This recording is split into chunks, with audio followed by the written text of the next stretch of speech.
At first glance, Engels' 2 air base looked untouchable.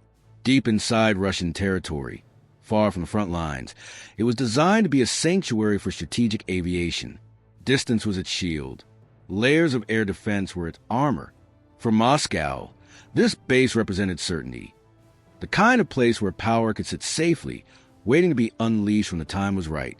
But modern war does not respect distance anymore, and certainty is often the first casualty. On this night, Engels, too, will become the stage for a quiet but devastating lesson.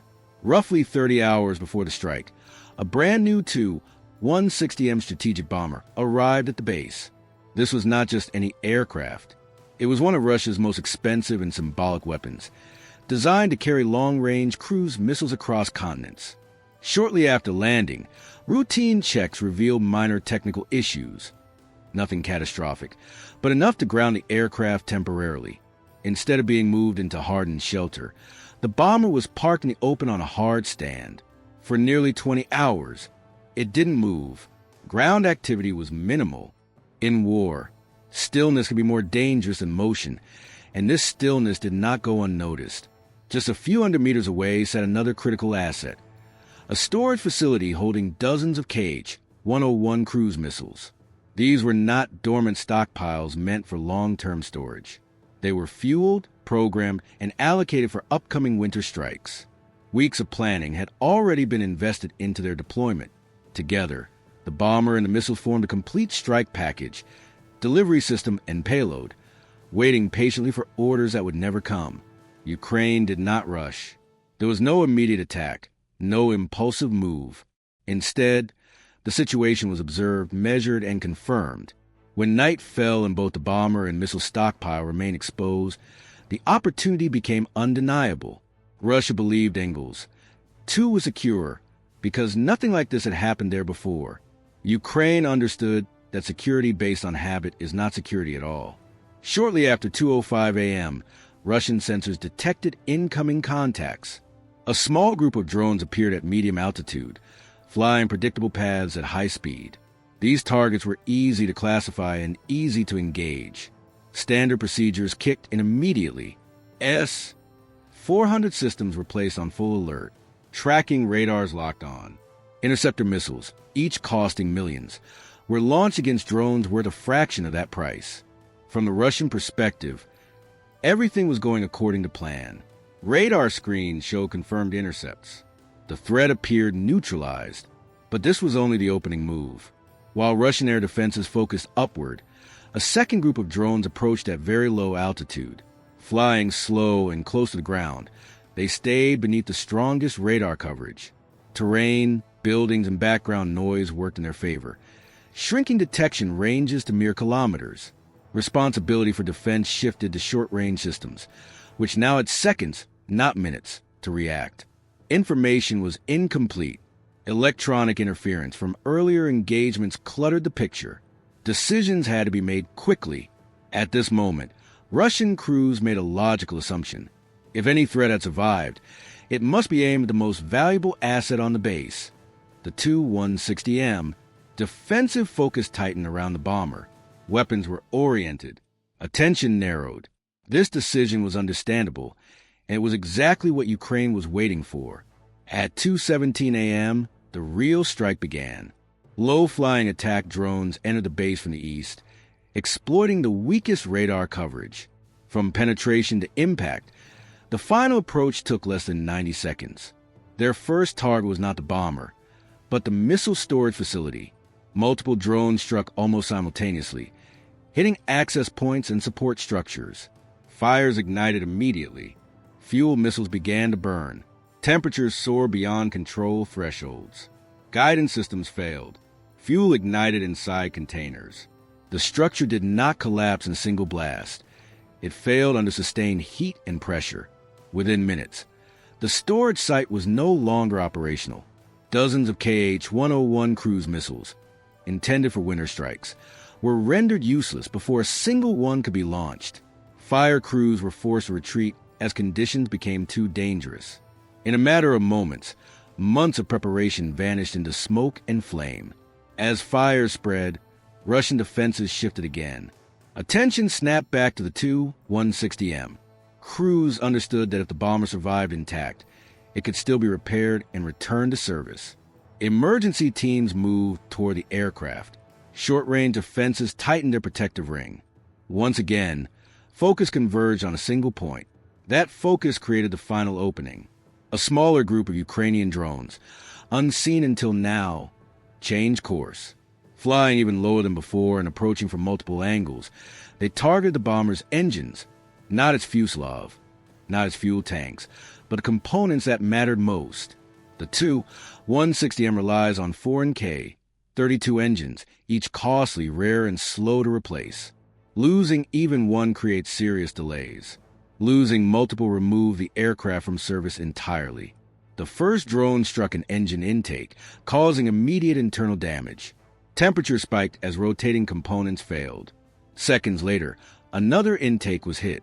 There was no massive external explosion, just catastrophic internal destruction spreading through the engine housing. Russian defenses responded, destroying several drones, but the response came too late. Within minutes, at least 3 engines were rendered unusable. Hydraulic lines were damaged. Control systems failed. The bomber could not taxi. It could not fly. It could not be quickly repaired. By 2:22 a.m., Russian command understood this was no routine incident. Fighters were scrambled, but there were no targets left to intercept. The operation was already complete. Damage assessments began immediately. Around 50 to 60 kh. 101 missiles were confirmed destroyed or rendered unusable. The Tu-160M was declared non-operational, with repair timelines stretching 6 to 9 months, assuming parts and specialists could even be secured. The consequences rippled outward by sunrise. Strategic bombers were dispersed at distant bases, some more than 2,000 kilometers away. Flight times increased. Fuel consumption rose. Maintenance strain intensified. Planned strike schedules were rewritten overnight. Engels, too, once considered a safe rear base, no longer carried that assumption. Ukraine did not destroy the bomber in a dramatic fireball. It did something more effective. It removed capability. It erased months of planning without fighting a single air battle. This was not about firepower. It was about timing, exposure, and precision.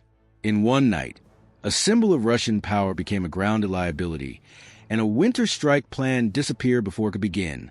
And that is the real shift in modern warfare. Victory is no longer measured by what explodes, but by what never gets a chance to act. For years, Russia's air defense network has been presented as one of the most layered and expensive systems on Earth. S-400 batteries guarding the skies at long range, Panzer systems watching perimeter at close distance, radar scanning day and night. On paper, it looks impenetrable. Billions of dollars invested to ensure that no enemy aircraft or missile ever reaches its target. But war is not fought on paper. And on this night, that illusion collapsed, not because Russia lacked defenses, but because it defended the wrong way. The core weakness was not technology. It was assumption. Russian air defenses were designed to defeat traditional threats. Aircraft flying predictable routes, cruise missiles approaching from known directions, attacks that followed familiar patterns. What they were not designed for was patience, deception, and exploitation of human decision-making. Ukraine understood this, and instead of challenging Russian defenses head-on, it chose to turn them against themselves. The first move was deliberate and calculated. Shortly after 2 a.m., Russian sensors detected drones approaching at medium altitude, moving fast and flying in clean, predictable paths. These were easy targets. Radar operators classified them quickly. S-400 systems locked on. Interceptor missiles were launched without hesitation. From a defensive standpoint, this was success. Targets were destroyed. The sky appeared secure. But each interceptor cost millions of dollars, while the drones they destroyed cost a fraction of that. More importantly, those interceptors pulled attention, radar focus, and command confidence in one direction. This was a trap. As the S-400 systems engaged high-altitude targets, a second threat moved beneath them. Low-flying drones approached at altitudes where radar coverage weakens and reaction time collapses. Terrain interference, buildings, and background clutter. reduced detection range to seconds. At this point, responsibilities shifted from strategic air defense to short-range systems like Panzer. These crews were now under pressure, forced to identify targets quickly with incomplete information and minimal warning. Here is where air defense becomes as much psychological as technical. Russian operators had to make instant decisions, and under pressure, they did what most offenders would do. They protected the most valuable object first. On Engels, too, that object was a Tu-160M strategic bomber, a rare, expensive platform designed to project power across continents. Defensive focus narrowed. Sensors, weapons, and attention converged on the aircraft parking area. That decision made sense, and it was exactly wrong. Ukraine was not trying to win an air battle. It was not trying to overwhelm defenses with numbers. It was trying to redirect them. By forcing Russian crews to prioritize the bomber, Ukraine created blind spots elsewhere. Blind spots measured not in kilometers but in seconds. In modern warfare, seconds are enough. When the main strike came, it did not target the aircraft at all. Low-altitude drones slipped through the gaps and struck the missile storage facility nearby. This was the real center of gravity. Inside were dozens of Kh-101 cruise missiles, already fueled and programmed for upcoming operations. These were not abstract weapons. They were scheduled attacks waiting to happen. Destroying them meant canceling strikes before they were launched. The impact was immediate and irreversible. Fires ignited. Fuel burned. Temperatures surged beyond survivable limits for electronics and guidance systems. Missiles malfunctioned, burned, and became unusable. The structure failed not from a single explosion, but from sustained internal destruction. In minutes, a large portion of Russia's planned strike capability vanished. No missile had to be intercepted later. No civilians had to take shelter. The damage was done before the battle ever began. Russian defenses reacted, but reaction is not prevention. Panzer systems engaged drones at close range, destroying several, but only after the critical impacts had already occurred. The engagement window was measured in seconds. Once the missiles were burning, there was nothing left to save. At this point, Russian focus snapped back to the bomber. If the Tu-160M survived, it could still be repaired and returned to service. Emergency crews move in. Defenses tighten again around the aircraft. And once again, that focus created opportunity. Ukraine's final move was subtle and devastating. A smaller group of drones, previously unseen, approached at extremely low altitude from multiple angles. Their target was not the bomber's body. It was its engines.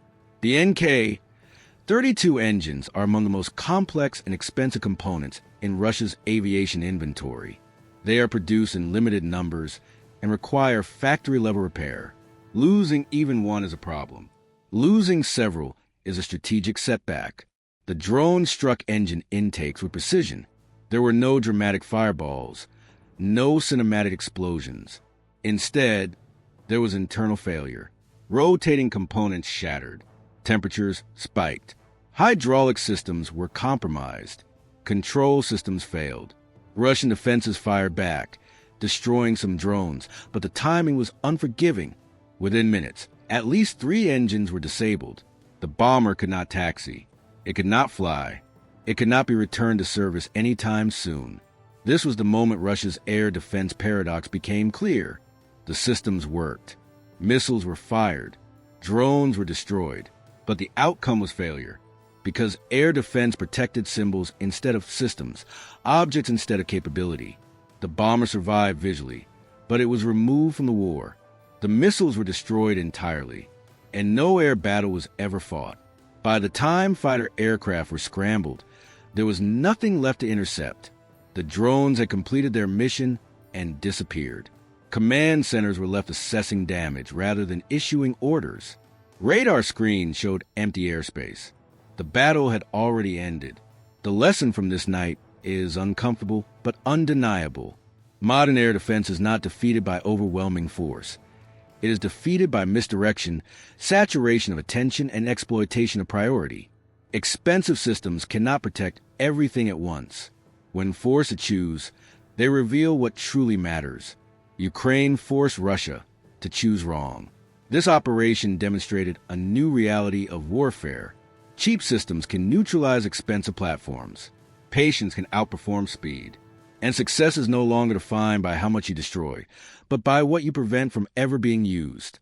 Russia lost missiles without launching them. It lost a bomber without losing its shape. And it lost time, months of it, without firing a shot in return. In the end, this was not a story about drones versus air defenses. It was a story about thinking versus habit. And on this night, habit lost. Russia's newest bomber, the Tu-160M, was meant to be a symbol of unstoppable power, a tool of intimidation that could project force across continents. It had been recently stationed at Engels, Tu Air Base, far from the front lines, in what Russian commanders believed was a secure rear location. The aircraft was massive, loud, and designed for high-speed strategic strikes. But as the Russians checked its engines and control systems after a transfer flight, minor technical issues delayed its deployment.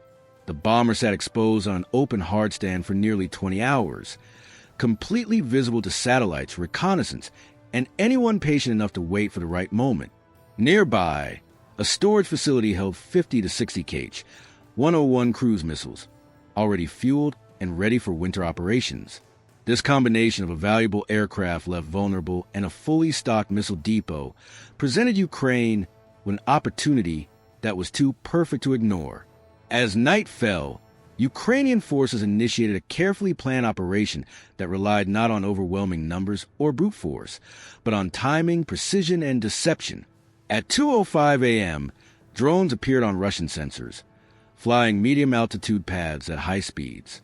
To the Russian operators, these were standard threats. They were detected, tracked, and engaged by the S-400 batteries. Interceptors were fired, destroying some drones, and the Russians allowed themselves the satisfaction of believing the threat had been neutralized. Each missile fired cost millions.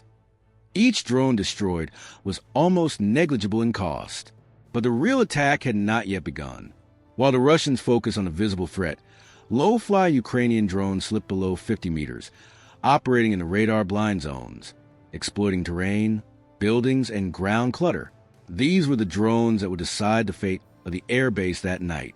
Russian short-range air defenses, the Pantsir S-1 units, now had to respond, forced to make split-second decisions with incomplete information. And here lies the brilliance of a Ukrainian strategy.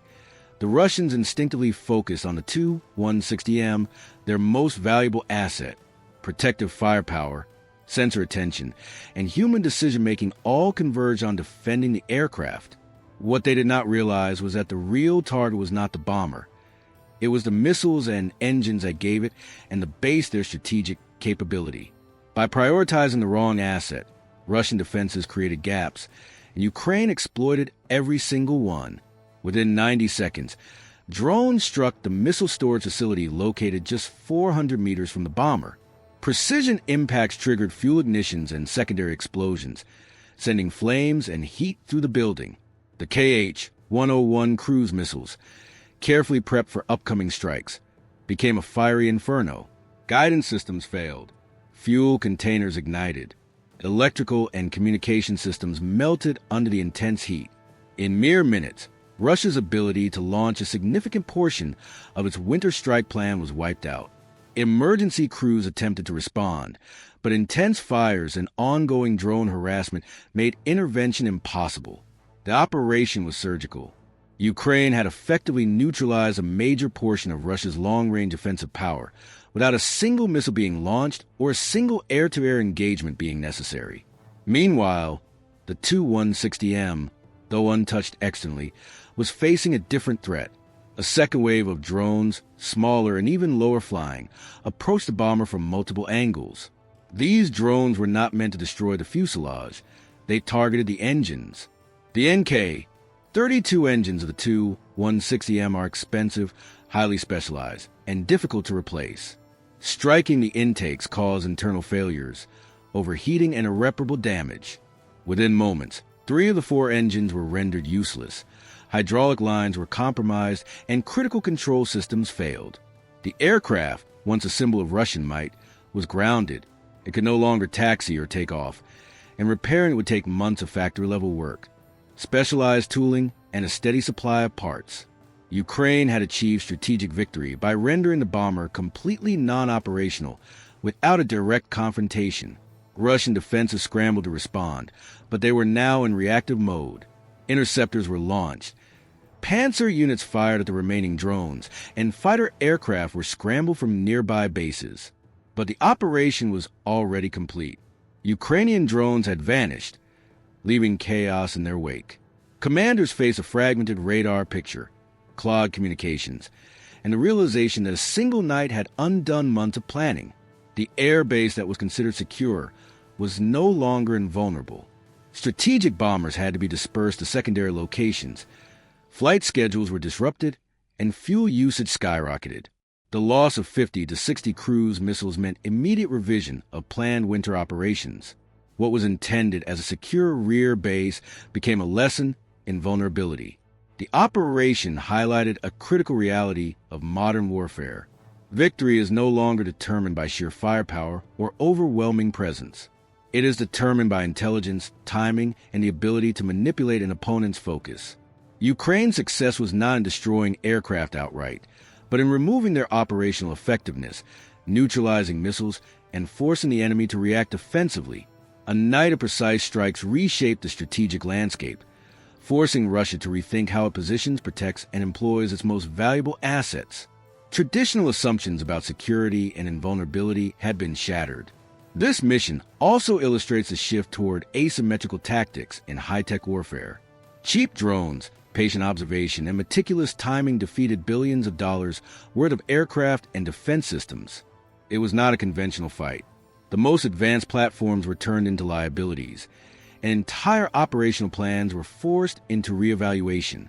Ukraine demonstrated that modern power projection relies not only on what you possess, but on when, where, and how you use it. Control of the battlefield is as much about perception and positioning as it is about weapons. By sunrise, Engels 2 was a cautionary tale. Russian command had to disperse remaining bombers, redistribute air defenses, and revise winter strike operations. The KH-101 stockpile was largely destroyed, and the Tu-160M would sit idle for months. A single night, executed with patience, intelligence, and audacity, had inflicted more damage than a traditional bombing campaign might achieve in weeks. Russia's secure rear base had been exposed as anything but. The implications extended beyond one air base. Every strategic asset now required reassessment. Every deployment had to account for unconventional vulnerabilities. Ukraine had reshaped the operational map without firing a single missile from its own side, relying instead on precision, deception, and timing. This is the evolution of modern warfare. Victory without confrontation, destruction without engagement, influence without exposure. Ukraine turned the assumptions of its opponent against them, forcing errors that were both predictable and exploitable. The Tu-160M, the KH-101 missiles, and the perceived security of Engels 2 were all illusions until Ukraine acted, and when they did, those illusions vanished. The message was clear. Even the most formidable symbols of power can be rendered useless if strategy is superior to brute force. Modern war favors those who understand timing, exposure, and precision over mere firepower. Russia had learned this the hard way, and Ukraine had proven that a calculated strike, executed perfectly, can achieve what massive armies and advanced defenses cannot.